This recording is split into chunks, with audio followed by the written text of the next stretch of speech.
માની ઉત્પત્તિ ક્યારે અને કેમ થઈ અને આ પાવાગઢ ઉપર મહાકાળીમાં કેવી રીતે આવ્યા તથા ભદ્રકાળીનું મંદિર કેવી રીતે બન્યું એના આજે આપણે સંપૂર્ણ ઇતિહાસની વાત કરીશું, તો વિડીયોને અંત સુધી જરૂર જુઓ. કહેવાય છે કે એકવાર દારૂણ નામનો બહુ જ શક્તિશાળી દૈત્ય હતો. એના અત્યાચારથી બધા જ લોકો ધ્રુજતા હતા. મનુષ્ય તો ઠીક, દેવતાઓ પણ આ દૈત્યથી ડરતા હતા. કારણ કે આ દારૂણ નામના દૈત્યને એવું વરદાન હતું કે તે કોઈ પણ દેવ કે પુરુષથી નહીં મરે, તે એક સ્ત્રીના હાથે જ મૃત્યુ પામશે. માટે બધા જ દેવતા આ દારૂણના ત્રાસથી બચવા બ્રહ્માજી પાસે ગયા અને બ્રહ્માજીને પ્રાર્થના કરી કે તમે સ્ત્રીનું રૂપ ધારણ કરી આ દારૂણનો સંહાર કરો.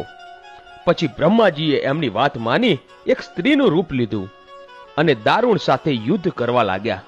પરંતુ આ દૈત્યને મળેલા વરદાનથી બ્રહ્માજી આ દૈત્ય સામે હારી ગયા. પછી તો બ્રહ્માજી અને બધા જ દેવતાઓ ભગવાન શિવજીના ચરણોમાં આવ્યા